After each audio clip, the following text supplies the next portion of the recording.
taas waxaa ka soo qaadaysaa dowladda Mareykanka waxay aqoonsatay Qudus inay caasimad u tahay Yuhuudda hase ahaatee Israa'iil dowlado badan ayaa maartay ka soo horjeestay arrinkaas wax macnaana ma sameeyeen marka inaad dowlad tagtid oo lagu soo dhaweeyo taa macnaheedu waxa weeye in maskaxdaadii iyo maartay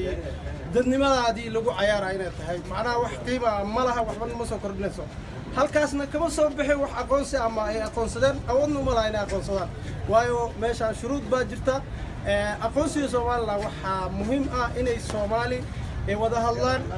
ama ku maartay ayagu isku afgartaan inay kala tagaan ama inay midoobaan laakiin wax macna ma sameynayso waa waqti dhameys iyo in ummadda Soomaaliyeed maartay la maaweeliyo wax kale ma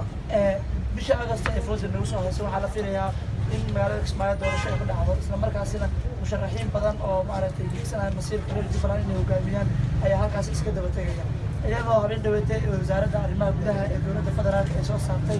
hab maamuuseed oo raacayo qaabka doorasho ee Jubbaland raba inay ka dhacdo Jubbaland waa ay diiday waxay tiri waxa uu madax bannaan in ay maamusho doorashada Jubbaland ka dhacayso maamulka hadda xilka haya ee hogaaminayo Axmed Maxamed Islaam Axmed Madoobe haddii ay dhacdo in Jubbaland ay ku adkaysatay doorashada iyada ay maamusho doorasho nooc laga firi karaa Jubbaland inay ka dhacdo horta sideeda marka la doonayo in doorasho xalaal ah ay dhacdo macnaha qofkuna waa inuu isku kalsoonaada dowladda federaalka ayada ee wadanka mas'uulka ah maamul goboleedyada inay ogaato inay maartay waxaan dastuurka maamul goboleedyada ee kii federaalka ay qaabilsan yihiin waafaqsan yihiin maartay doorashadaas wax macna ma sameynayso Axmedow inuu yiraahdo macnaha dowladda federaalka kama soo degi karto ma aha wax sax ma aha arrinkaas tan kale waxaan maartay aragnay shir ay qabteen dadka la tartamayo in macnaha qaabka uu asaga wato uu sadeexeen qaab maartay waafaqsan dastuurka sida daraadeed waxaa leeyahay Axmedow in uu yani kalsooni naftiisa uu siiyo isla markaasna korjoogto ay ka noqoto dowladda federaalka iyo beesha caalamka xaaladuna ay noqoto sida dastuurka ku qoran in ay maartay odayaashii hore oo sax ah ee hore u soo doortay maartay dadka laakiin sida uu wato inuu yiraahdo oday ka sax keeno saddex ruux waxa la baxaya maxay ahayd waxa la baxayo guddiga doorashada arrintaas arrin sax ma aha runtii arrin sax ma aha arrin maartay oo waa arrin aad arki karto in qofka aniga aad dareena wadanaha ujeedada aan wato aan kala dhaxbaxo inta kale tan aan ka tago marka arrinkaas arrin sax ma aha su'aasheeda ugu dambaysa dowladda federaalka ee hogaaminaya Xasan Cali Khayre iyo madaxweyne Maxamed Cabdullaahi Farmaajo xilli waxay soo dhameysteen 2 sano ku dhow waxyaabaha way u qabsamaan isdhiig kara isla markaasina xukuumadii ka horeeyay way kaga duwan yihiin sooran kara maxay dowladda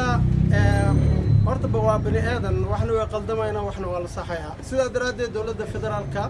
waxyaabo badan ayay qabatay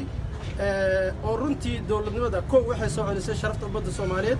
in ay awood u leedahay in ayada la maamulin oo ayadu ay leedahay go'aankeeda ayadu ay leedahay go'aankeedana lagu taageero taas tusaale ah waxaa ka soo qaadanaysaa ergaga jumhuriyadda Qurumaha ka dhaxaysa ay ka ceyrisay oo dad badan u arkay runtii arrinkaas asaga ma shaqadiisa sidoo u hadlana ma Muqdisho Soomaaliland Muqdisho ma aha arrinkaas ma aha waa arrin hore ee u dhaxeen niman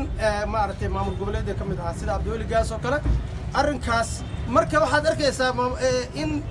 ay kamid yihiin ama ay yihiin dadka hurinaya inay Soomaali kala qaybiyaan marka wax danna ugu jirto marka dowladda federaalka waxyaabo badan ayay qabatay oo wanaag ah haddii aan ka soo qaadno sida hawada Soomaaliya ay soo celisay sharafta Soomaaliya iyo maartay karaamada ay soo celiyeen waxa kale oo ay sameeyeen maxaabiis Soomaaliyeed oo muddo badan ku xirnaa dowlado badan ayay soo celiyeen marka lama soo koobi karo qaladaadna way iska jiraan bani aadan waa qaldami karaan laakiin waxay qabteen wili dowladaha Soomaaliya soo mara ma qaban